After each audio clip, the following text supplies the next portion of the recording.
I'm a real player. You can put me on the roster. All about my cheese, I ain't worried about the pasta. Baby, 9 hooks, take a mine on the roster. They got hit up, might as well knock it down. Fire like a chopper, burn like a killer. Screens in the rain, addicted like the weather. Serve in my cup, can't go without my medicine. So fresh, like a big bag of peppers. Where is my medal?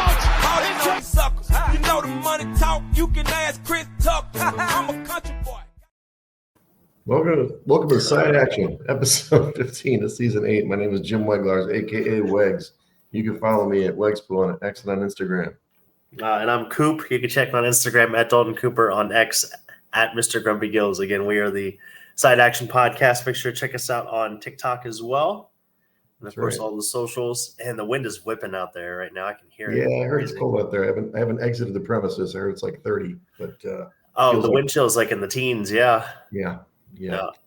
Maybe I'll make it over to Walgreens all bundled up. But no Pizza Lobo? Wow. Not today. It is Wednesday. We're recording on Wednesday for once. Maybe tomorrow.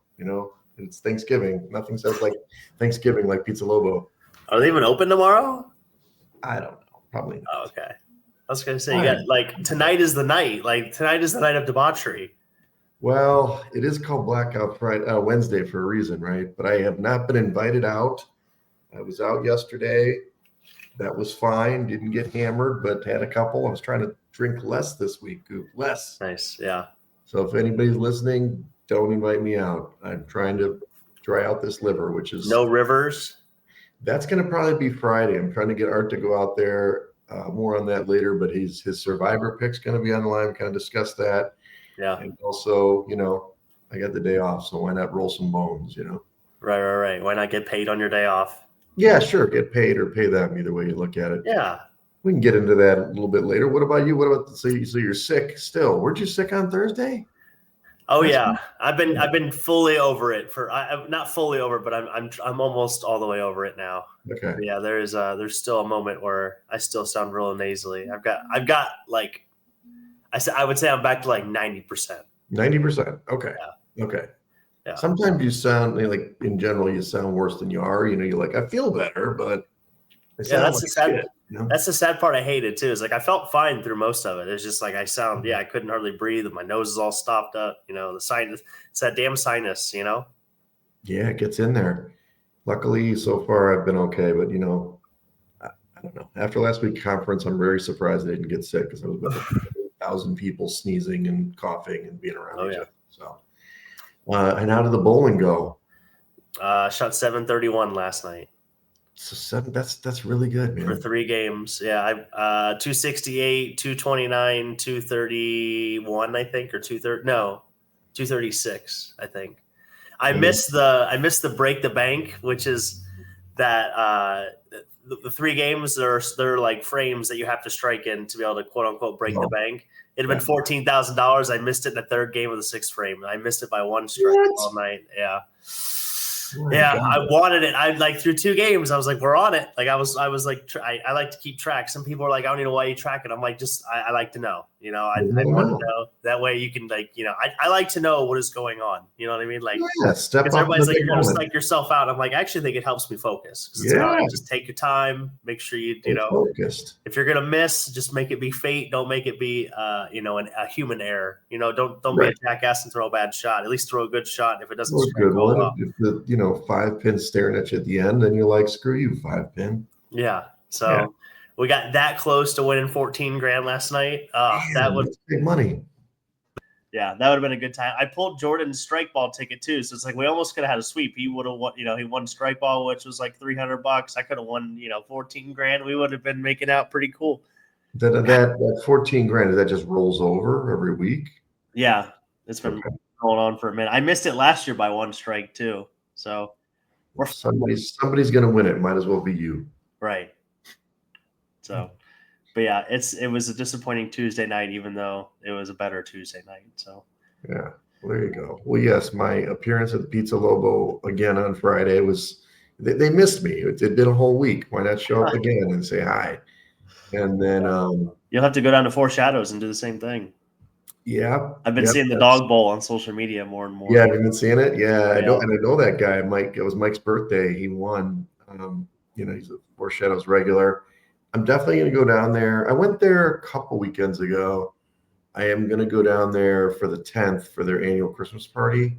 That's a really fun time. I think Paul's going to go down with me, so that's coming up. The problem is they're a Bills bar. You got to kind of, Pick and figure choose. it out, Yeah. like when they're going to be there. It's not that I don't like the Bills guys. It's just I didn't go there for NFL Sunday. The place is like jammed, It's great. And I wouldn't want to be around that much incompetence either.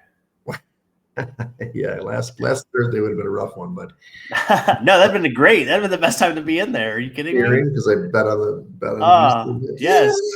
Yeah. Hell yeah. Those red unis were pretty cool, though, I will say.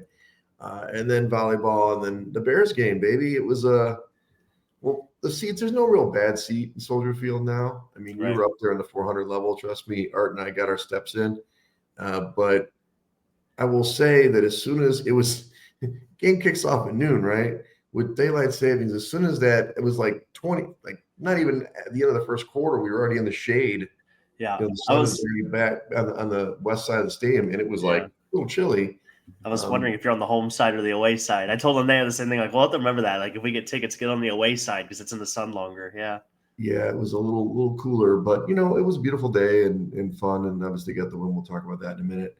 So yeah, pretty good week. Now we're ready we got the short week, got some games to watch. I'm ready to go, man. I'm feeling good. There it is. Get food tomorrow. Oh yeah. Well, yeah, not as much as you're gonna have. I'm boycotting big Thanksgiving celebrations. I'm just going small here. No way. Wow. Anti. We're doing Thanksgiving on Friday too. If you want to join us, You're doing another Thanksgiving on Friday? Yeah, for the two sides, right? So dad's side is in Ohio. We're doing mom's side in Chicago. They came up. And this the Friendsgiving. I know I'm on the SL for your sister, so it's fine. Oh, really? Okay. Well, yeah, I played volleyball. Did she let you know, or is this a hankering that you have? I just have a hankering. I have a general sense, I did go. I forgot to mention. I went and saw this really cool thing. This little plug for the culture.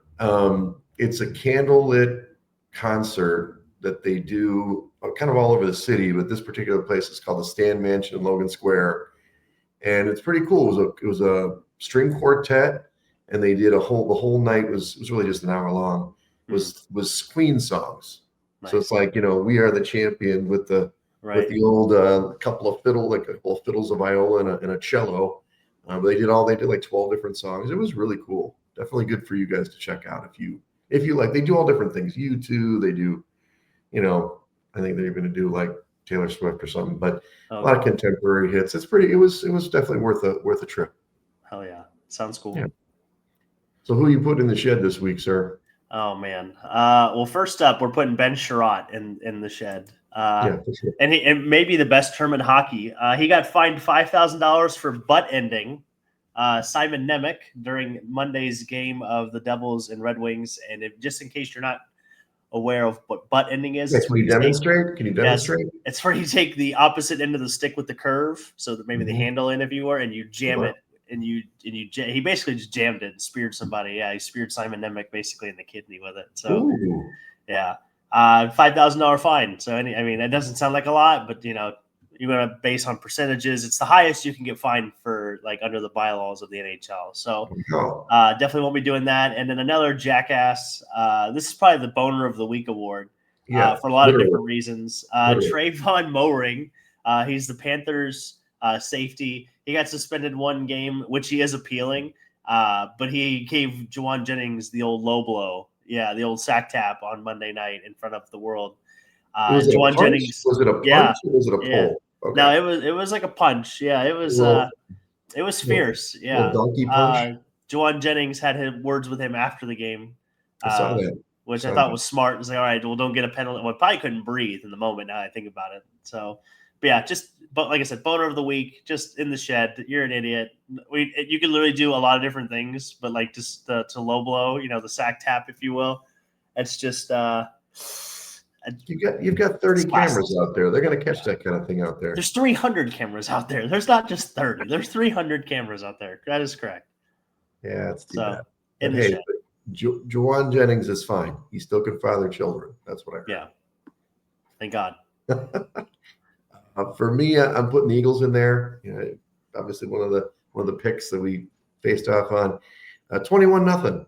11 minutes into the game, looking pretty good. Cruise control, doing everything you need to do. Got fat and happy. Didn't score for the last 31-30 of the game. So I didn't get to see the game because I was at the other one and coming through. But hey, you know what? Good job for the Cowboys. But when are they going to fire this OC? This OC sucks, obviously. Nobody's happy. I know that, Sirianni is kind of an idiot head coach with this great talent, but at some point you got to shake it up, right? I mean, this team cannot get out of their own way, even though they got all that talent. But anyway, hey, Eagles, get in the shed. We'll see what happens on Friday, but you're still leading the NFC East, which anybody can at this point. But they've had a different offensive coordinator every year other than Shane Steichen, and yet Nick Sirianni's an offensive guy. It doesn't make sense to me. I don't know what he used to do. He didn't do anything, did he? I don't know. And then even though they won the game, I'm going to go with Shedeur Sanders, who, yes, they won. He made one deep Wegs. throw. Come on, dude. He's like, imagine if I was in there for the whole offseason. Isn't that partially your fault, dude? Like, this guy's a bonehead. Like, he finally got in the game. The first game was terrible. He wasn't even great last week.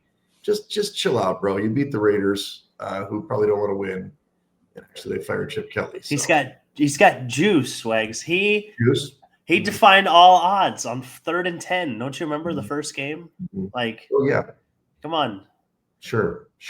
Well, he's getting in the shed for me. I think if he plays well this week, fine. Maybe I'll say something. He's starting this week, but yeah, just be a little humble, just a little bit. Maybe not. Whatever. Maybe not. All right, in Club Dub, I'm going to put our boy Jameis Winston, who is your guy, because you were texting me. I'm at the game. They didn't show it on the big screen, the amazing play with the throwback to him, but they also had that reverse pass that he completed. Yeah. And obviously they should have won this game. They were up big on the Lions and blew it and then lost in overtime. But it's actually a perfect scenario for the Giants. Keep losing, get a good draft pick. But Jameis Winston, he's the best show in the NFL. The dude is fun, and he obviously had the great play trucking the safety there, but he's still not going to start if Jackson Dart is going to play, which doesn't make any sense. The kid, everybody's coming to see Jameis. The guy's balling out. He should start for somebody next year. I don't know who it's going to be. Were you the one, or I heard on a podcast this week saying everybody should be able to start Jameis Winston once during the season? It's like Jameis just rolls every team and he just has himself a ball out there. That'd be awesome. I like that idea. Bites. Yeah. And then the other one in Club Dub is Texas D, as I mentioned. I've never been in love with the defense more than since the 85 Bears. They're just so dominant and fun, and they play hard. D'Amico Ryan's like at halftime, the game was sort of close, and he was like, we're just going to keep hunting. And I love that because they were just hunting Josh Allen. The poor Bills offensive line was just getting shattered before our eyes. And despite having a terrible offense, the defense never quits. They obviously got 8 sacks against the Bills, and they're kind of willing this team back into playoff contention. Yep. They were necking around, and they found out with Davis Mills. So that's right. That guy's got a really long neck. Oh, yeah. He could see over everybody. Let's see. For my Club Dub, I'll start with Logan Cooley because he became the 4th person in NHL history to record multiple natural hat tricks in the same season at age 21 or younger. So he scored 4 goals on Monday night, which was 4 consecutive goals. And they ended up winning the game, I think 5-2 or 4-1, one or the other. Okay. But the only other players to do this in NHL history, Gretzky 4 times in 1980-81, Patrick Laine twice in 2018 and 2019, and then Philip Forsberg in 2015-2016. So good company. Pretty good company. And then I'm going to go Matthew Stafford. I mean, the ageless wonder, everybody's golden boy right now. Pretty easy to put him in Club Dub, but he continues to bolster his MVP candidacy with a torching of the Bucs on Sunday Night Football. He's got 18 touchdowns in his last 5 games, which is just insane. And he got two interceptions on the season. It's like 30 touchdowns and 2 interceptions. I believe, I think it's 2 interceptions. I can definitely look. Maybe but they are just rolling right now. It's a team you definitely don't want to see, and probably the best team in football, honestly. Oh yeah. They're. I mean, by every metric, they got to be the best team. A lot of people were saying Seattle for a while. I don't know. I mean, with 30 touchdowns, Darnold, 2 picks. Can confirm. Yeah. With Darnold, you can't do that. But with the Rams, it's just if he stays healthy, they got a real shot here. So let's see if he can do that, and hopefully he can. And yeah, it wasn't even close, like you said. It was a little sad. Baker was getting beat up. It was a rough game, but hey, they got it. They're a fluke field goal and a fluke fumble on the 1 yard line away from being undefeated. Mm-hmm. So. That's right. That's right. We'll see if they can hold off the rest of the NFC West because it's still not over. Despite how good they played, they probably got to win like 12 games to win that stupid division this year. The NFC, you got to win 12 games to make the playoffs, probably at least 11. Yeah, it's crazy. It's heated. Yeah. Let's talk a little college football. Last week, the week 13. Look at the Sooners, Oklahoma. They had a little letdown. Now they're playing great. Took care of business. Win 17-6. Cover the number. Keep the name under. Hey, they still got a shot to get in there. They're looking good. They keep winning. They got a good shot. Yeah, John Mateer keeps playing healthy. I mean, it's the defense. That's really what it comes. Brad Venables, defense just really dialed in. They look like an SEC team so much more than Texas does. That's what's really standing out to me is how much of a style change that Oklahoma has made compared to Texas when they all came into the SEC kind of at the same time. Well, big coaching difference between, obviously the former Riley, he doesn't believe in defense. Oh, speaking of him, Oregon took care of business over USC and just kept scoring at will. Winning 42-27. They covered the 10.5 points. They held the Trojans to 47 yards rushing. That is a 1.7 average, Coop. May help their resume for the playoffs, which looks like they're in. I mean, the playoff standings came out. We still got the last week of the regular season and games, but it looks like Oregon's going to probably get in.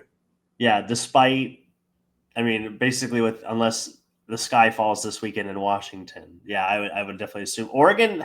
Like outside of Ohio State, there's only there's just a big jumbled mess after that. Who's the second best team? Who can win a national championship? Because I think some people think Indiana can hang in there. I don't know. We'll see. Hopefully we get to see that game. Maybe we'll see what happens this weekend. But I think Oregon could be spicy if you want to sprinkle some money on them. Yeah, well, they were early in the year. Was that your pick? I don't know if it was Oregon or Texas, but we had them in there up top. So we'll see what happens.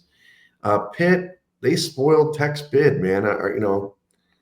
Stupid Yellow Jackets. You had a really good shot, and they fall down 28-0 in this goddamn game. Like, okay, now Pitt is actually on top of the ACC. It's kind of weird when they post the the standings for the playoffs.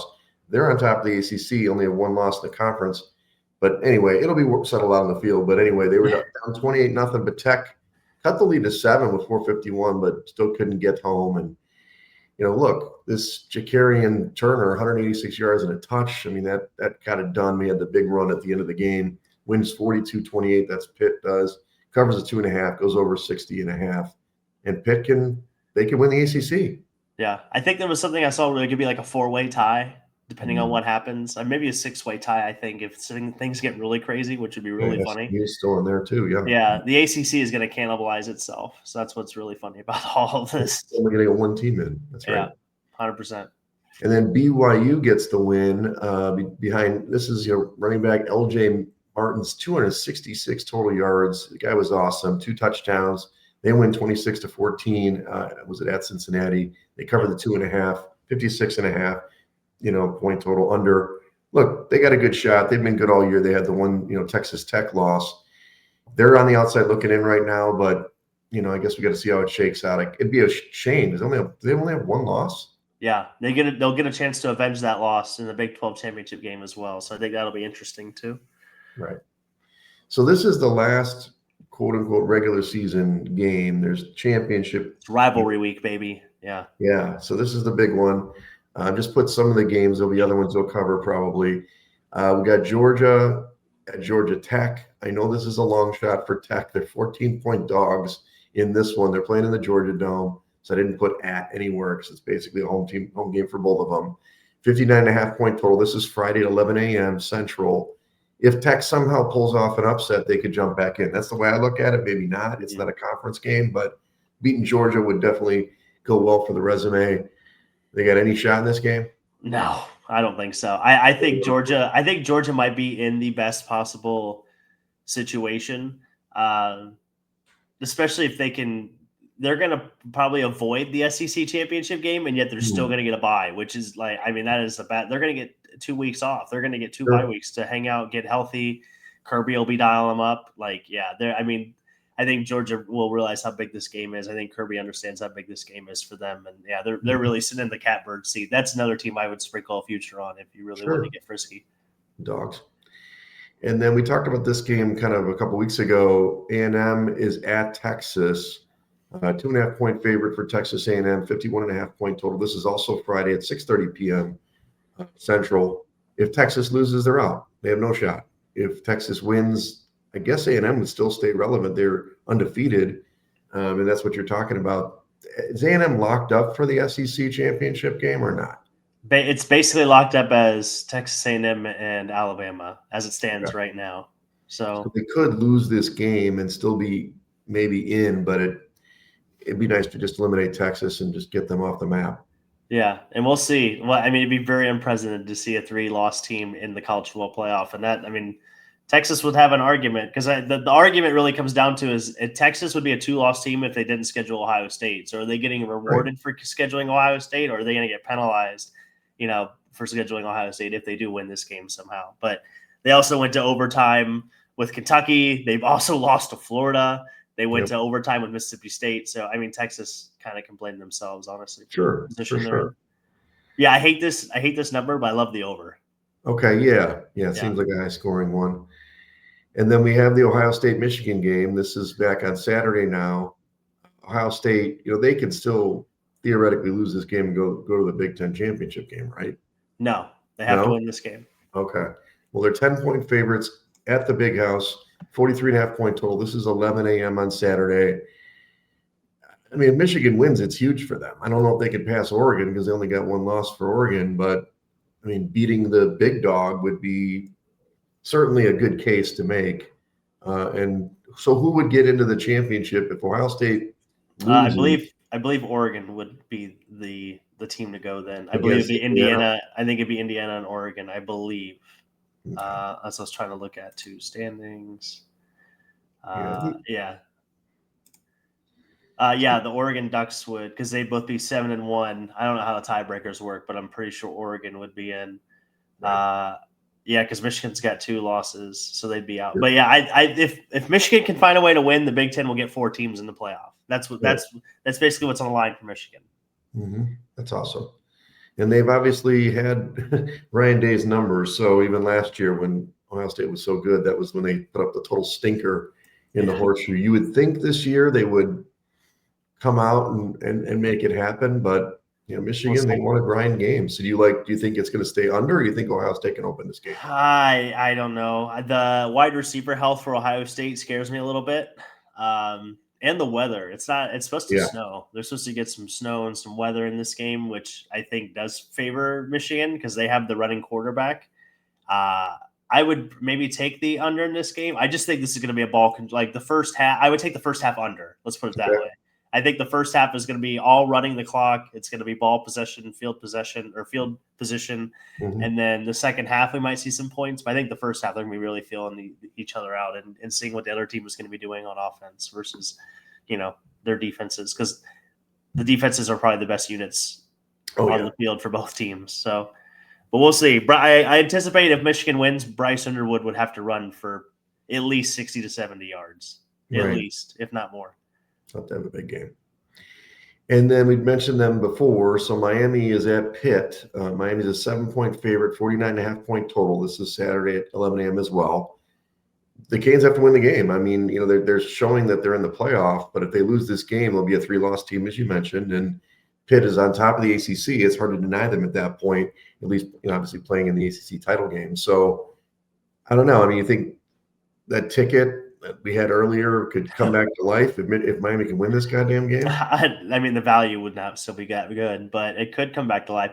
I don't know. The one thing that really worries me too is it's supposed to be cold in Pittsburgh. Like, it's supposed to be in the 30s when they play this game, and we know how Florida teams doing in the cold usually go. Me being a Dolphins fan, I live that storyline every year. Miami teams come north. So that's the only thing that really scares me. I'd probably take the points just for that reason. Miami maybe calls out a 3-point win, but I think you're getting a lot of value with the points. So Yeah, makes sense. Yeah. And the last one I threw these teams in, I don't know if they really even have a shot now that I look at it, but Vandy's at Tennessee. Tennessee's a short favorite at 3 points at home, 65.5 point total. Do either of these games, I mean, they're clearly eliminated if they lose, but both of these teams had a shot early, but can they jump some people or are they just out? Vandy's like your only chance because at least they'd still only have 2 losses. So maybe they would still need help, in my opinion. But I mean, a win goes a long way because especially if Oklahoma loses, that would be Vandy's opportunity to jump up. Or if Texas obviously loses, that'd be it. If those 2 teams drop, then yeah, Vandy would have a shot at that point. So right, yeah, Vandy's got to get it done. Tennessee's not playing for much. They've got 3 losses on the season, so they're probably out. So. But Vandy's definitely got something to play for here. Well, if Oklahoma, so to your point, the Oklahoma game's on Friday, right? So maybe if they see that they lost, they play even harder and oversee, but maybe they kind of mail it in. Yeah. If they don't, you never know. That's 2:30 p.m. on Saturday for that. I don't know. Vandy doesn't have a lot of historic football success. I don't see Vandy mailing it in by any means. They want to try to get the right. Best this is still one of the best. Yeah, I was gonna say this is still one of the best seasons in Vanderbilt history, honestly, that I can remember. Even better when Jay Cutler was there, the great, great smoking Jay Cutler, right? So who do you like this week in college? Yeah, this is the picks you want to fade this week. 26-31 and 1 on the season. I like Georgia -14. I just think that defense is going to be really good, and I just think they'll be able to get it done. I do like BYU -17.5 versus UCF. I think they're playing for their lives, and I think they understand what's in front of them. I like Kansas +10.5 versus Utah. Kansas is playing for bowl eligibility for one thing. Utah last week struggled with Kansas State at home. Avery Johnson obviously is a dual threat quarterback. Jaden Daniels is a dual threat quarterback. So I think he could present some challenges that they faced very similar to last week. I do like Kentucky +3.5 at Louisville. Again, Kentucky is 1 win away from bowl eligibility. So I think they're really going to be pushing to win this game. And you get the hook, which is always cool. And you throw out the record books when these 2 teams come together. Battle for the Bluegrass State, baby. Yes, 100%. And then Army +7.5 versus UTSA. Again, Army is 1 win away from being bowl eligible. UTSA has already qualified for their bowl at 6 wins. So I'm going to take the hook. I'm going to take the team that probably wants to win one so they can become bowl eligible. And that's kind of where I wanted to lean in some of these picks this week. I like the value there. You got to have some motivation. I like that. Makes sense. All right, let's get to the NFL Week 12. This was, as I labeled it, the All Dogs Go to Heaven week. We had 9-4-1 for the dogs last week. If you like dogs, you're in good shape. 6 different favorites won the game but didn't cover, which is an unusually high number on the season, and the unders reigned. So that usually happens. It's correlated. Just kind of weird how it worked out. 10-4. Unders over the overs. So one of those weeks like ouchie, a lot of big favorites that just didn't come in, and it was all over the league. So some highlights. We talked the Chiefs. I tell you, man, I was at the game, so I couldn't see it, but you could see the scoreboard. And obviously early, they were just, Colts were winning the game. Seemed like they were winning on cruise control, 20-10, starting the fourth quarter. 20-9. 29. Oh, okay, I do with the 2. And then it's 5-6 was looming, which I don't even know if Mahomes has ever been 5-6 in his career, even in Texas Tech. But nope, they tie the game at the end of regulation and win with a Butker field goal. But they do not cover the 3.5 spread, and that's the more important thing, I suppose. I don't know, did you get to watch this game at all when you were at home? A little bit here and there. It popped up on the Game Day Live. They would show some highlights. My biggest takeaway is that last year they did the My Cleats, My Claw or My Claws thing this weekend, which was really cool. Harrison Butker last year had anti-human trafficking cleats on. This year didn't wear any cleats. I don't know if he doesn't support that cause anymore or that was one of the big takeaways I had. But I don't know. This Chiefs team, they found a way. I don't know who we learned more about. I don't know if we learned more about how bad the Colts offense could really be because they didn't get a first down the last 4 drives of the game they had the football, and that includes overtime. Right. And obviously I think the Chiefs had over over 200 yards of offense from the beginning of the fourth quarter through overtime. So I heard that. Yeah, I heard that. just insanity. So I don't know. Chiefs saved their season. Obviously, they'd have been dead if they lost this game. So Yep. they still got a gauntlet. They still got to run the table. Yeah, we'll see. They do. They do. They got to keep winning. I think the Colts could be on the verge of an avalanche. So well, I really talk do. about that later. But yeah, I don't disagree with you. That was a win, especially when you have a game right in your hand. That was kind of cementing your position in the playoffs. That's the second one. They did the same thing against the Rams. That's true. Yeah. That's true. Okay, so Bears, they keep winning, as I mentioned. They win the game 31-28. Very interesting game. Seeing this live, Rodgers obviously got ruled out, which I don't know if that played that big of a factor. I thought it was going to, but Rudolph played fine. I mean, I know the Bears defense is banged up. One of the worst plays I've ever seen Caleb Williams make. I haven't seen him in his young career, but that terrible, what are you doing in the end zone? Either just take this. First of all, he ran back in the end zone, then he takes the sack, then he tries to flip it. Fumble recovery in the end zone. That was ugly. They somehow survived that. And they also, we're at the game. It's like they're up by 6, just close this thing out, get a first down. No way. They get the first field goal and they couldn't close out again. And then they ended up winning the game. But it's a sweat every time with this team. But guess what? The Bears covered a 2.5. Yeah, they did. Yeah, they did. Hey, good teams win. Great teams cover. So they say. Yeah. We'll see. They get a nice test this week. That's for sure. They do. Packers, they finally played well, but I do think this is more a play on McCarthy, who is he's hurt all of a sudden. They really protecting this kid, but he was awful again. Packers got their running game going. 23-6 was the final. Really had no chance to win this game or even cover for Minnesota. So the Pack win and cover, and they stay at least a half game back or whatever it is, like a quarter game back of the Bears out of first place. His confidence is completely gone. I don't know what they're going to do with him either. So that's the. We discussed this. No eye black. Just remove the eye black. Well, like I said last week, once the wide receivers start getting frustrated, once your leaders start showing that frustration, things usually don't all miraculously turn around. They usually get worse from there. So it's true. Well, they're benching them. So Pats win the game against the Bengals, and this was a non-Burrow game. It was Flacco again. Home effort. They had this game. They were covering it not the whole time, but they fell down early, came back, were up some. They could have, Vrabel doesn't care about us people who bet on them. So instead of going for the, touchdown to go up by 10, they kicked a field goal to go up by 6, which the numbers analytics scream at you, but it doesn't matter because the Bengals couldn't score. So Pats win, but don't cover 26-20. Yep. And then we'll talk about Burrow coming back and why that should even happen. But Falcons, they bounced back in this one. The Saints were just not good, and Cousin wasn't terrible in this one. Falcons win this one 24-10. Not really much to say besides that. Just kind of put that on there because I think – did you have that one? I think you had that one. So Jags, oh boy. This team, Trevor Lawrence, 3 interceptions, blowing leads, still win. Guess what? They won. They won the game in overtime and pushed the number. 27-24 was the final. It fell 3 in the contest in most final stuff. So, hey, they win, and they're going to be – I don't know about the worst playoff team in the history of the NFL, but they definitely are on track to make the playoffs. They could obviously stub their toe. We'll talk about that later, but ho-hum. I'm glad they won. They beat a kind of a team that doesn't have defense in Arizona. Yeah, Trevor Lawrence just loves to throw interceptions. That's literally what he was born to do. He throws some of the dumb, like him and Tua throw the stupidest picks I've ever seen, I think, in my whole life. Yeah. Who is the backup there? Do I know this? Do you know this? I don't think I know who's there right now. I mean, Mac Jones was there last year. Is it not Gardner? No, not Gardner Minshew. Is he back down there? No. I just wonder. I'm not saying they're going to bench Trevor. It's just Nick Mullins. Nick Mullins, yeah. And Nick's not like an upgrade, obviously, but it's just, God, Trevor, he just stupid plays, so many turnovers. They overcome, I think they had 4 turnovers in this game total. But, hey, take advantage of the schedule. And then we mentioned already the Rams crushing the Bucs. That was good. And you mentioned see you later.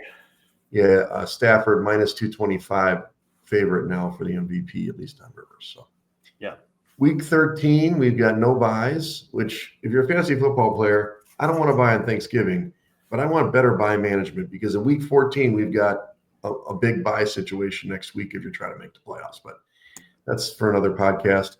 Thanksgiving Day, we've got Green Bay at Detroit as the opener. This game used to be at 11:30 Central. Now it's noon Central on Fox. Detroit's a 2.5-point favorite at home, 48.5-point total. I'll give you your stat. Go ahead, give you your stat for this one. Well, we only have 4 teams on bye next week, by the way. So it's not like it's a big bye week. It just sucks that there's a bye instead of a 2-team bye that they do like in week 7. Maybe they could put a couple of those 2-team bye weeks and just eliminate week 14 byes. But some of us are 6-6 in your league. You got to win it. Yeah, right. No, I like Green Bay in this game. One of my big reasons why is Detroit defense last week played 77 snaps. They did against Jameis Winston. So turn around on a short week. You're definitely going to get Green Bay, who's going to want to run the ball. That was the big kind of message last week. I noticed was play good defense, run the football, keep it simple. Keep it simple. Don't let Jordan Love lose the game for you because he will do it if you let him. And that's what I'm learning. I like the points here with the dog, even though statistically and his history would tell you to take the home team on Thanksgiving, right. Especially in this rivalry. Even Detroit, even when they were bad, usually plays well on Thanksgiving. But I don't know. Something just tells me to take the Packers. Yeah. Look, this is a coin flip. I mean, I don't know where to go with it. Detroit has to win this game. They won last week, barely. But obviously there's chinks in the armor. Their offensive line's a little banged up, which Micah Parsons should feast. I'm not sure if the play calling by Campbell is really working at this point. I mean, obviously got it done when Jahmyr Gibbs runs for 3,000 yards in a game. I mean, you can win games, but that's pretty hard to do. So I hear what you're saying. I mean, the value's in the dog. I don't know. I mean, they both need the game, but Detroit needs it worse. That was kind of my take. So it's a stay away from me, but I understand why you're taking Green Bay here. Yeah, we'll see. Kansas City at Dallas is the second game. This is at 3:30 p.m. Central. I guess the first one I should have said is on Fox. This was on CBS. 3.5 points in the contest. The whole market is 3, which is originally I like KC minus the 3, but 3.5 the hook. I don't know. I don't want to go down with that again. 52.5-point total. Look, it's going to be an interesting game. Kansas City's got to win the game again. Same kind of situation. Dallas has got to win the game. They do too. This is the double must win. There's a little red light over there that if they lose, but it's just feels like Kansas City's going to win this game with the last second field goal or something by 2 points or something like that. So I don't mind you taking Dallas in the game. It's just I'm going to watch this one with some popcorn. And I will say one stat, one of the guys I listened to, the deep dive, they said that when Kansas City's favored by 3.5, they usually go under the total in like 55% of the time. So I would like the under in this game, which is atypical if you look statistically. Dallas has had a bad year, but their defense is better. So I like under the 52.5. I like Patrick Mahomes to have a rushing touchdown in this game. Ooh, here we go. Anytime TD. Anytime, first TD even, I think you could sprinkle. Well, you got to split the unit. That's what I've been doing. Right. This is his first game in AT&T Stadium as a pro, by the way. Interesting. He's a Texas boy. Yeah, I was going to say he's from there. He went to obviously Texas Tech. He played there in high school, and I'm sure they played there in college. I didn't look up that far, but he has never played there as a pro. So I think Thanksgiving he's going to want to put on a show. Yeah. And I just like him to score at least one touchdown rushing. I'm sure he'll throw for maybe another, couple. But I expect a big day out of Patrick Mahomes. That's all. Yeah, I think that I would take the number. I would take the hook though if I had to. Yeah, Dallas's D is improved, but their secondary is still not great. So you're right. I think he's gonna throw the ball more. You can get some props on like Thornton or some of those secondary, wideouts for Kansas City. The last game, the night game, is 7:20 p.m. Central on NBC. You've got the Baltimore hosting Cincinnati. Burrow is not officially ruled, but it looks like he's going to start. He's playing. He put it on his Instagram. He's playing. He's playing. Well, he should play. We'll discuss in a moment. 7-point favorite for the Baltimore in the contest, 51.5-point total. I don't know, man. Okay, I guess they're not eliminated from the playoffs, technically, but they are. So he just wants to play. Great. I will say the Ravens defense has been playing better. I don't like this total over. I definitely like it under. Oh, yeah. And I love Baltimore here, man. I think they're going to roll this game. I don't know why. I just think they're going to beat up or Joe. Well, Don't and you history. as well. Yeah, history would tell you too that Lamar has a lot of success against the Bengals defense. Right. I'm with you. I think there's one clear and obvious play, and it is the under. I think both quarterbacks are banged up. Obviously, Joe's coming back from an injury. I think something's wrong with Lamar. He's not as explosive. He doesn't run as much as he has in years past. No question. I think he's dealing with some kind of injury. So I think that elusiveness, a lot of times when he's killing the Bengals, that's when it's because it was elusiveness, getting out of the pocket, making a play from that standpoint. So I'm with you. I think the value is in the Bengals if you want to take the game that way, but I think the one clear obvious play is to take the under in this game. Oh, yeah. 100%. And I'm going with Baltimore, not Cincinnati, by the way. Yeah. I think since week 4 when they lost to the Rams, I think the Ravens defense has averaged 14 points a game, which would be the best in the league from that standpoint. I think it's last 6 weeks. As soon as they got Roquan back, they played better. And it's just shocking. Look, yeah, I know. He's not bad. He's good at football. Maybe he was a Bear once. But and what? They don't have any linebackers. But anyway, yeah, I'm a little worried about Burrow coming back. He's started slow in regular seasons before. We'll see. I mean, look, 7 points in a division game is not great, but that defense is not good for Cincinnati. Yeah. On Friday, we've got the big games, 28th, the Bears at the Eagles. The Eagles are a 7-point favorite at home, 44.5 point total, 2 p.m. Central on Amazon. Hopefully you have that, Coop. I had reverse feel. When we mentioned it before, I was like, oh, Philly's going to smash them. I didn't think it'd be 7. I will tell you that. It's a big number. They're not really, it's a big number for Philly to cover. Vegas is literally telling you the Bears going to Philadelphia is the same thing as Carolina going to San Francisco. Yeah, I know that. Wild. That makes no sense. No, not at all. So the downside is in like our friend circle, I guess I'm not putting out so many people are paying attention to this, but Art and Al are taking the Eagles. It's official. They put their pick in. And so it's just like, hey, they can still win the game and not cover the number, and that's fine. But to your point earlier, I mean, the Bears are frisky. They're frisky in this situation. In the Circa Contest, you have to take one of these 4 games. And unfortunately, those guys already took, Baltimore, and they took, obviously Green Bay and Detroit are playing each other, kind of got backed into a corner. They could have done KC or Dallas for that matter. But hey, they're on it. They're on Philly. The estimate for most of the guys I listen to of the 900 people remaining, it's going to be a roughly 60% on the Eagles. So that's going to be a very interesting watch if the game is close. Oh, no. I'm trying to find I like the Bears. I like the Bears plus 7. You like the Bears. Okay. I like the over. I think eventually, I think this Eagles offense has to figure out something. And I was looking at the matchups too, because it looks like going back to 2016, the Bears have not beaten the Eagles. And I was trying to see. They don't beat them a lot.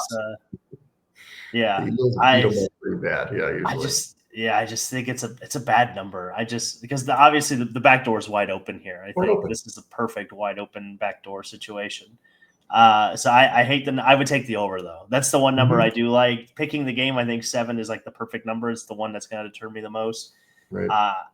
I guess if I had to wake up and pick a number, it'd probably be the Eagles, just because I could see the Eagles and Saquon finally figuring it out. Right. And we'll see what happens. But yeah, take the over in this game. I think you'll get some points. Yeah, I mean, in seeing, I know you said we were communicating before, after the game on Sunday. Look, the Bears, looking at them in real time, I mean, the defense is bad. I mean, those linebackers are awful. They're just not, they're on their 5th string linebackers.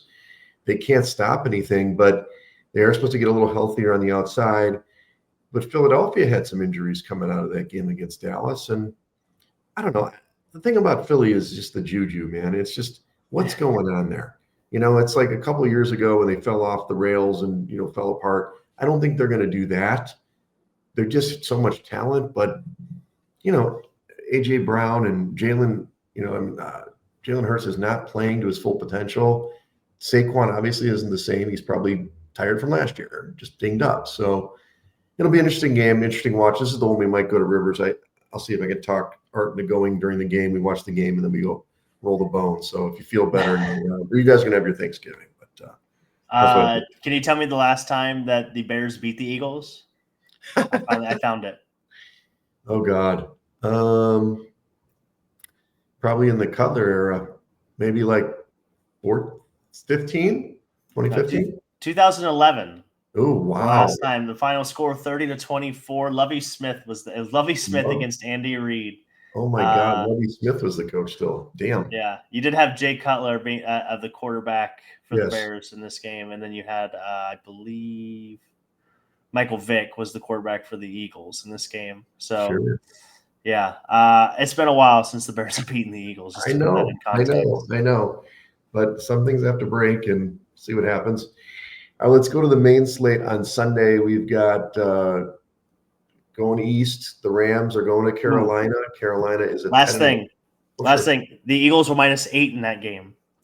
The spread. So maybe some history there. That was probably the year that Vic was having that monster year, and they were really great, but they weren't quite as great as they could have been. Maybe it was the 5-3 Bears versus the 3-5, or I guess it would have been the 4-3 Bears against the 3-4 Eagles at that point. So anyway, continue. Sorry, they were disappointing that year. Yeah. Rams at Carolina. Carolina's a 10.5-point favorite at home, 46-point total, noon on Sunday. Obviously, the Rams are really good. They've actually been some of the teams that can cover the bigger numbers. It's just, when I do that analysis, it's like a 50-50 coin flip or less, usually like 45% cover when you've got those big numbers. So I'll stay away from this one, but I know you like your favorite squad, the Rams. I thought about taking this number and then I stayed away from it. It feels like a letdown spot. It just feels like they're going to overlook the Panthers a little bit here. And the Panthers have been frisky at home. I still think if they could have done anything with those 3 picks they got from Brock Purdy, Carolina had a chance to win that game on Monday night. They just could not do bad. They couldn't do anything when they got those 3 turnovers. So I would stay away. I might full round take the under on this game, even though the Panthers have been pretty good at home. So you might maybe the over is the right play. I don't really have a beat on this game. I just don't. It's tough because J.C. Horn, he was the guy who had, I think, 2 of those picks. I think he's questionable for this game if he's going to play. The other guy got fined. The thing about you give Stafford time, he's going to be fine. Carolina has no pass rush. It's just it's tough. But to your point, the Carolina's been pretty good covering the number. They didn't cover this week, but they've been about 60%. And at home, they're really good. And they're alive in the South. Oh, yeah. They're alive. They're a live dog. So we'll see. If they would have got that win, they would have jumped Tampa. So, all right. Speaking of another NFC South juggernaut, the Falcons are going to the Jets. The Jets are 2.5-point dog at home, 39.5-point total. Do you trust Kirk Cousins on the road at the Jets? I hate this game. I don't want anything to do with it. I literally do not want anything to do with this game. The only thing I maybe would bet is like a prop for Bijan Robinson to run for a lot of yards. Other than that, I don't want anything to do with it. Yeah, I'm on the Jets here. I can't believe Atlanta is favored in this game. I'm not saying the Jets are good. I just don't think they're that great. And Kirk in a little colder weather, get those old bones. He's not playing indoors anymore. I think he's going to have struggle. And I don't know. Tyrod didn't play that bad last week against the Ravens. They just kind of ran out of juice. And I give them credit. Hey, we're going to try to win this game. We're going for it at our own 35, 40-yard line, like when they're within a score. And then they obviously let Baltimore score otherwise. And they did cover the number last week, but much larger one. I like the Jets in this one, +2.5. Yeah, have fun. I know. Here's a game, San Francisco at Cleveland. It's going to be nice and cold and frosty in Cleveland. 5.5-point favorites for San Francisco on the road, 36.5-point total. Can Shador do it again? You think? I love this number for the Browns. Yeah, this is one of my favorite. This is one of my favorite picks of the week. The Browns defense is completely different when they play at home.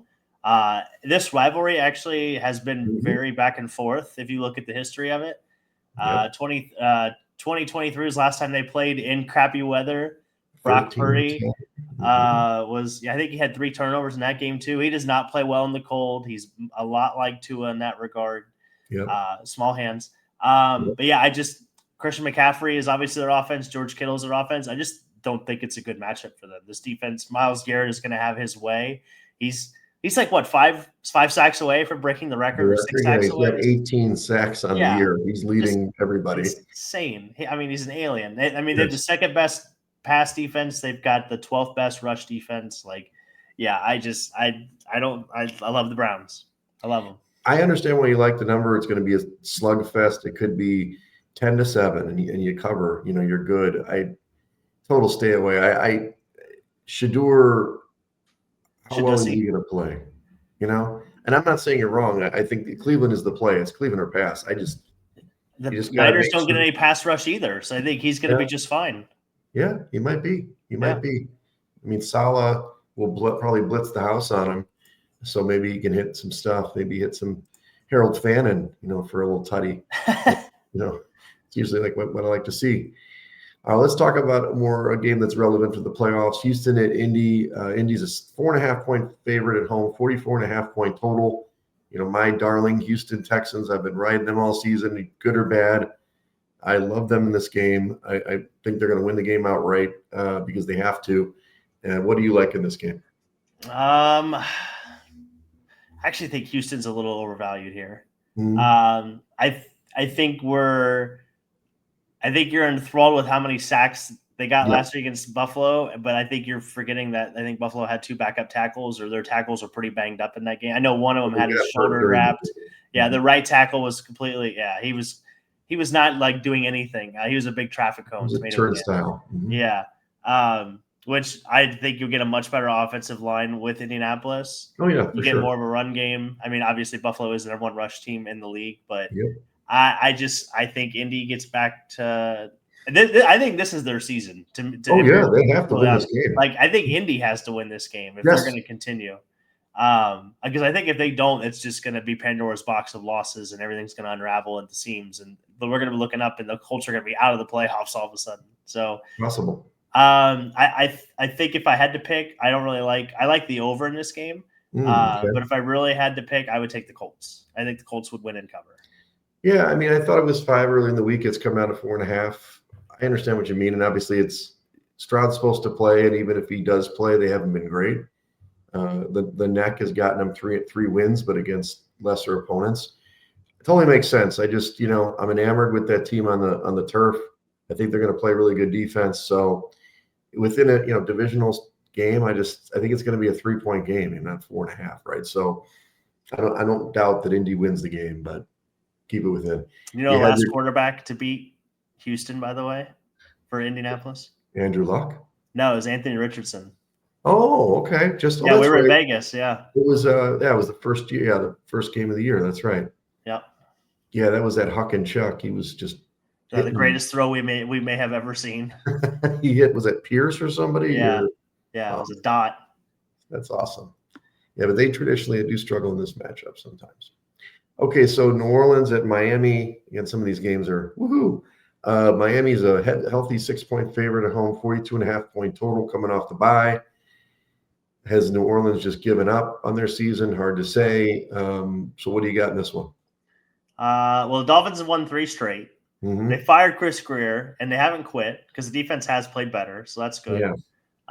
Make the moves, The Finns are coming off a bye, which I think helps the offense. Mm-hmm. And New Orleans hasn't scored more than 20 points in a game since October 5th, and I think you got to score a little bit more than that to beat the Dolphins at home. So I like the Dolphins here. This is the first time I've actually think they're in a good spot all year. It's amazing to me how good Jalen Phillips is when he's not playing for Miami. That's what my biggest takeaway is. Like, where the hell was that guy at when he was, on the Dolphins? So, but yeah, I like them at home. I think they win. I think they cover. I think they'll probably score 30 points, and that's going to be way too many for the Saints to figure it out. So. Yeah, I mean, New Orleans, are they good against the run? Because, I mean, I'll just give the ball to Achane, man. That guy is red hot, and let him run wild. We'll see. I mean, the question I really have, the more important question is, are the Finns going to win 4 more games and go over their win total? That's going to upset me because I had that preseason. It was looking like a lock, 6 games in, and now they've won some games. Yeah, we'll see. All right, we got 2 more in the noon window. Arizona at Tampa. Tampa's a 3-point favorite in this one, 44.5-point total. From what I can see, it's unclear if Baker's going to play. He sprained his left shoulder. Obviously, we know Baker's going to want to play if he can. Teddy Bridgewater, he coached last year. That's all I got to say. He's going to get a full week of practice, so he's going to play better. But I don't love Arizona, but I'm just worried about Teddy Two Gloves. And if he's just, I can't put a contest pick on the line here. So. I love Tampa. Yeah, they're getting Chris Godwin back. They're getting Bucky Irving full. Last week, dude. Yeah, but they're both playing on pitch counts last week. Okay. At least Bucky Irving was. So now you're going to go full week of Bucky Irving. Should be all good to go. When Tampa Bay can actually run the football, they're a completely different offense. It's true. Even with Baker a little banged up, I still think that they're the side. Their defense plays better at home. The offense averages, I think, right around 28 points a game at home. So I think they'll be just fine. I like Tampa here. So if Teddy starts, you're still okay with it? Yeah. Okay. Just so you know, Footlong Phil or Mitch just texted me, are you doing anything for Black Wednesday? This is how it starts. There it is. It's 5 o'clock somewhere. Anyway. It is. Okay. It is 5 o'clock. You're right. It's 4:58. Okay, so you like Tampa. And Tampa's going to start winning. Their schedule turns way easier. So they can still get this win with Teddy and then finish the rest of the division when Baker feels better. So, yeah. Last game in the noon window, we got Jags at Tennessee. This is, Jags have to win because they're, 7-4 so miraculously. They're 6.5-point favorites on the road, 41.5-point total. Guess what? Jimmy Wegs talked Steve into taking the Titans again. Let's go. I'm back on the Titans.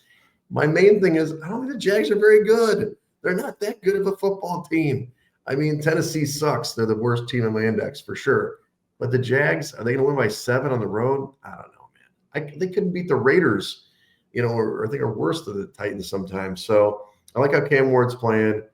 I will take the points this time for the Jags. I'm sure they're going to win the game because Tennessee doesn't want to win. But I don't know. They're kind of competing late in games.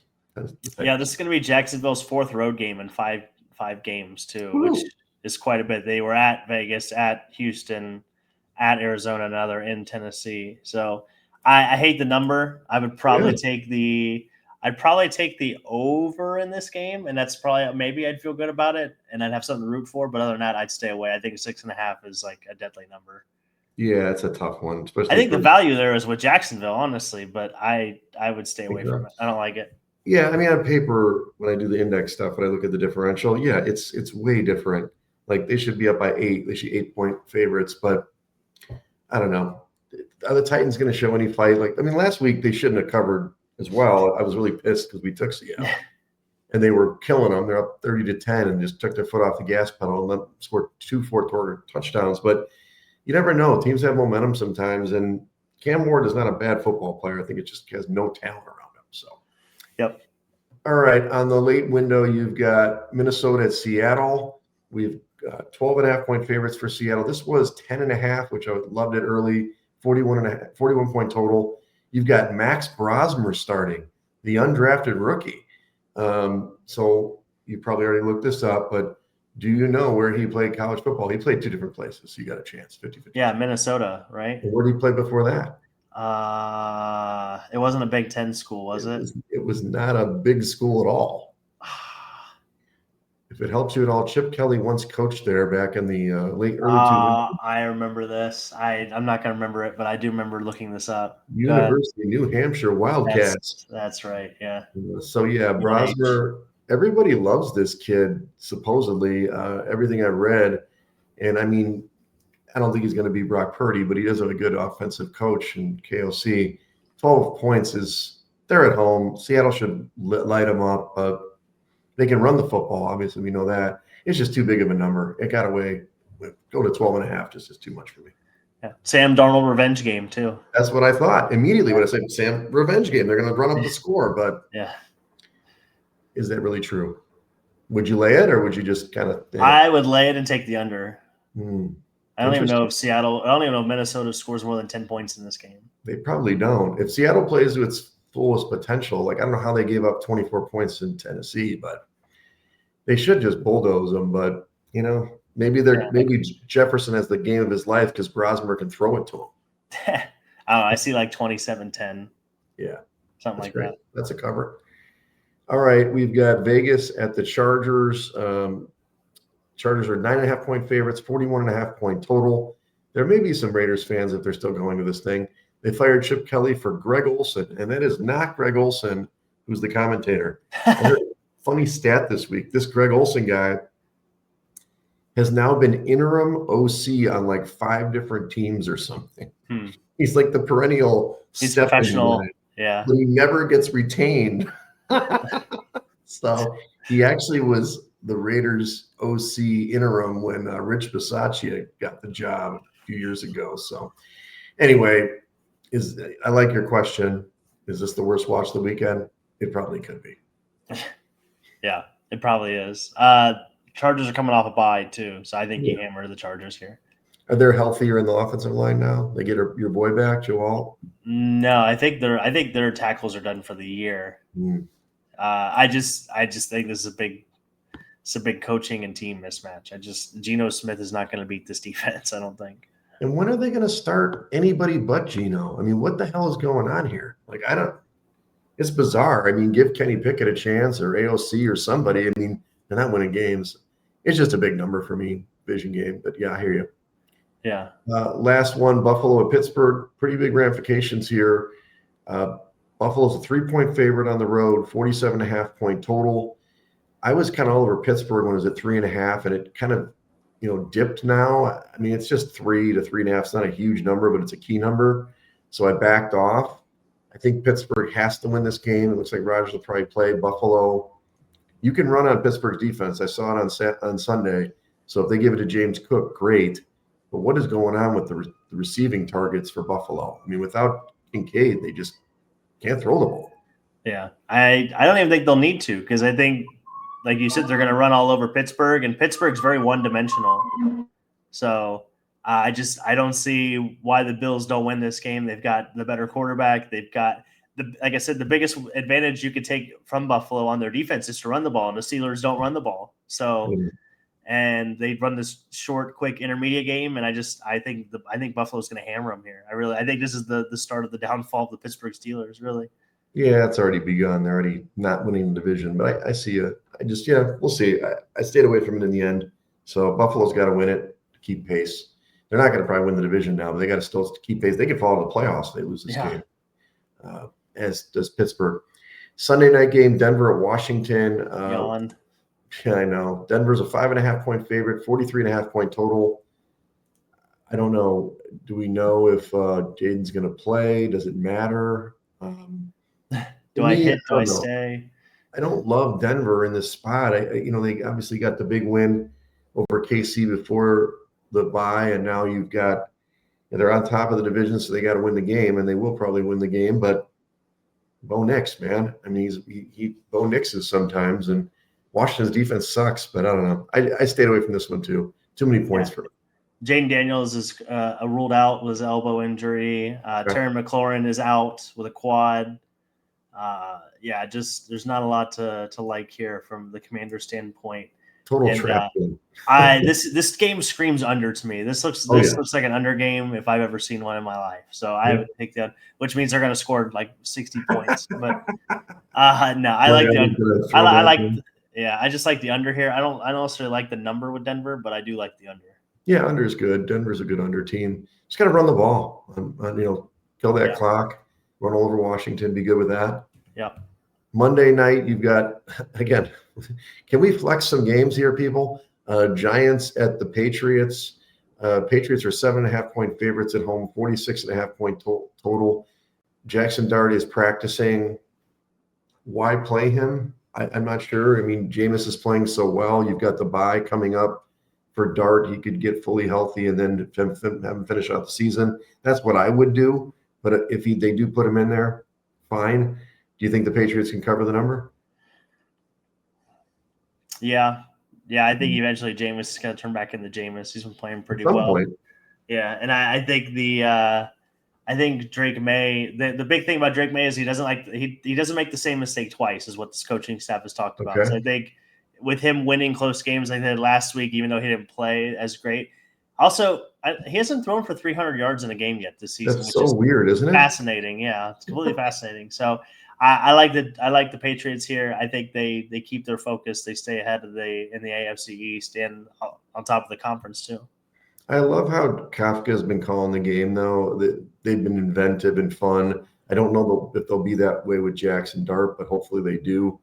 They broke out the full playbook against Detroit, Yeah. so I can see them. If they're playing hard, then they can cover the back doors open as usual here with the 7.5. Do you think taking that same mentality, they only broke out the playbook because it was Jameis, and that they'll be a little bit more conservative with Jackson Dart, knowing that is the future of the franchise? That's also, I think, a thought They that I just had certainly aren't too. going to run him. They're not going to run reverse Right. passes and have him catch a ball. I mean, one concussion, he's out for the rest of the year probably. So that's why I don't know why you play him here. But hey, what do I know? He needs the reps, Wags. He needs reps. I mean, I'm 26-39 in the season. So what are you going to say? All right, so let's go with your top picks this week. And you're over 500, 4 games. You had a couple good weeks here. Yeah, 31 and 27 and 2. Those damn pushes. Anyway, I like Cleveland plus 5.5. I liked it better at 6.5, but whatever. Sure. I would have taken it. I took it earlier in the week on Tuesday. I guess yesterday or Monday, one or the other. Green Bay plus 2.5, Buffalo -3, Tampa -3, and then Miami -6. There you go. A little good mix there. Heavy dogs, which means the favorites will win this week, guys. Baltimore -7, Bears +7. I like the Texans plus 4.5, and then the dregs of the NFL, Jets plus 2.5. I might even put money line on that one just so you know against the Falcons. Tennessee plus 6.5. You should parlay the Jets and the Titans together. I should just do that too. I usually parlay all 5 picks. Of course, it hasn't worked out, but I will. You mean money line for Jets? I mean, you can money line it. You can money line the Jets with the Titans cover. With the Titans points. I mean, whatever you want. Usually put a unit on each of the games and then do. That's you feel that good about it? You should. Little money line dogs there, Jets and Titans. I mean, nobody believes in those teams. All right, so Survivor update, as I mentioned, Week 12 was like a lot of interesting action, but only 39 knockouts. So there's 900 left, just under 5% of the field. Art and Al are in. There's 2 picks this weekend. They picked obviously the Eagles. If they survive Friday, then they have to put another pick in by Saturday for just the Sunday and Monday slate. And I believe there'll be quite a few knockouts during this weekend, one way or another, because people, you start using up too many teams and you have to take some chances. In the picks contest, I did a misquote last week. I got to be excited about it. 84%. It was more like 77%. 74% for the leader, 61.67% for the top 100. And the side action. Boy, I wish we missed some more. I'm going to be closer to the bottom. Maybe we could win some money. But instead, we're sub 40%. So what are you going to do? This is the last week of the quarter. And then we get the last 5 weeks, which is the final quarter. Who knows? You never know. You guys got to figure it out. You got to get it together. By the way, you could parlay the Titans and Falcons money line together plus 469. The Jets, right? Yes. Sorry, I'm looking at the wrong 469, baby. Good number. Yeah, Jets and Titans. Here we go. Actually, I lied. It is the Titans and Jets. It's plus 661. Yeah, baby. Now we're talking. 7-1. Let's go. So if you want to build that parlay, courtesy of DraftKings. Thank you, DraftKings. So you're headed out tomorrow to Ohio. Yep. And then you drive right back on Friday? No, I'm going to drive right back on Thursday. Oh, we're going to do it all in one day. You're driving out tomorrow, eating and coming back. Yep. That's like 10 hours on the road? Give or take. It's like 8, give or take. Okay. Yeah. That's awesome. Well, so, and then we'll do Thanksgiving on Friday. We'll do that on the afternoon. We'll be watching the Bears game, and then we'll eat afterward. And then Saturday, we have the Ohio State-Michigan game, which I don't know where we're going to watch, but I'm sure we will be watching as a family. And then, I don't know, we'll probably do like some sort of activity afterward, whether it's like the Kris Kringle market or I don't know. Oh, yeah. Yeah. That's and they want to get deep dish. They haven't had deep dish, I don't think, ever. So that'll probably be in the works on Saturday. I mean, deep dish is great in the winter. Put on those pounds, all that bread and cheese. Yeah, it's good for you. So, but yeah, good. All right. I'm doing a whole lot of nothing, hanging out here tomorrow, watching football. We talked about Rivers on Friday. If you guys anybody's interested, let me know. Yep. Warm up the old wrist, get it going again. See what happens. I mean, Let's see. I mean, we've been doing okay bowling, so it's like Look at this guy. we can make it work maybe. You got to lead with the not the dot, dude. Don't flip that around. You want to flip it around? So it's now we're talking. We got a 50, some 20s, a 20s. There we go. Yeah, there we go. So maybe we can. That's what I'm talking about, baby. Yeah, and then Saturday. Hey, $10 table. Well, that's what I'm hoping. I'm hoping for a $10 table. I'm for a $5 table. Honestly, that'd be even better. They do that sometimes, but knowing Rivers are going to screw us. It's like, can they call us? Is there like a schedule? They can be like, hey, $5 tables at this time on this date. Like, can we get that anywhere? Well, if they post it, they just do it. But we get an email. You get this, baby. Look at this. Okay. $15 roll. Hell yeah. There you go. That's the pass line. There it is, right there. That's a pass line. I can do pass line or don't pass. I can do I can't do anything with like, where you can win double, which has to be even odds, which basically means pass line or. Oh, that's stupid. What? Wow. They don't want me to win. They don't want me to put this on a hard 6 and then make some cash. Right. Cheddar cheese. And then Sunday, not much. The big thing about laying low this weekend, I say that now, famous last word. But Phil, thanks. Yeah, thanks, Phil. On Tuesday, I'm flying out to Philly, and then it's the holiday party. So I'll be gone Tuesday, Wednesday, Thursday. We'll probably have to record on Friday, by the way. And because the holiday party will be like at noon Eastern until, whenever I go to sleep. And then I fly out on Friday morning and come back home. So, yeah, it's going to be a booze fest. I'm trying to let the liver recover and regenerate and stuff. Yeah, nice. There it is. When's the happy hour, by the way? Happy hour is December 18th, which is a Thursday. Okay. Thursday the 18th. Mark your calendars. So you've got there's a lot of stuff going on. The volleyball party is. That's on the 12th? So I think so. That sounds right. Yeah. Something like that. I think it's the 12th. So it's the 12th. We'll talk about next week. The 12th, and you've got T-Box is the 13th. The Santa outfit's got to come out again. Hanukkah's on the 15th. So like the holiday party for Four Shadows is the 10th, which is Wednesday. Christmas party for the sing-along stuff on the 12th. 13th is T-Box and my buddy's Ulrich's holiday party. What's T-Box? T-Box is the one in a Wrigley. It's like the bar crawl. Mm. Everybody dresses up in Christmas stuff, and nice. You're spilling all the bars. There's like 2,000 people out there. It's crazy. Holy shit! I did it last year for the first time. I wore the Santa outfit. Hey Santa, remember that whole thing? Yeah. I've still got the Santa outfit. It's been hanging up there for a year. It's ready to come out again out of the dust. So that's happening on the 13th, and then the 18th is the happy hour. And then we finally have holiday. And then my daughter comes home the 22nd, 29th, whatever. There's so much. Oh my God! You'll have a car? I don't have a car still. No, I said you'll have a car though. No, I will not. She's not driving home. Oh, she's flying. Oh man. She's gonna leave that car in Virginia. She don't drive. It's like a 12-hour drive. She's not gonna do that for herself. Man, are we doing New Year's together? By the way, I saw my sister sent out the invite. I saw it. I haven't decided. Since we're talking about it, I'm sure she doesn't listen. Candidly, we went last year. Obviously, yeah. Did you drive last year? No, we rode with Caesar. Because Caesar drove. See, somebody drove. That place is so far out there. Like I remember walking like a mile and a half in the freezing cold to find an Uber last year. So yeah, that's right. Yeah. Because I think we did. I think we Ubered out early. I think we left like 12:30, 12:45. You left like right away and beat the rush. Yeah. Well, my dumb ass was sitting out there freezing, and then I think it was Julie, Arpan, and I. Yeah, you guys went to like Mexican or something. We went to get Mexican late night, but before that, we walked all the way from there to like Belmont and Sheridan, which it's not just north. I mean, it's way west because we're so far east. I'm just considering. I'm like it's a nice venue. It's just hard to get in and out of, and getting there is fine. Getting home is a bear. So I just gotta. Yeah, you need a DD is what you need. I do. And then there's also the New Year's, like the Dick Clark Rocking Eve is going to do a live look in Chicago this year for the first time. So I wouldn't mind finding out where that is. And so you can be on TV. Your time to shine. Well, obviously, I mean, they're looking for me. They would love your dance moves. Yeah. You're going to be tearing it up, boy. Will. Yeah. They'll have to loosen up those hips to get ready to go, Right. The hips don't lie, baby. Plenty of time to figure all that out.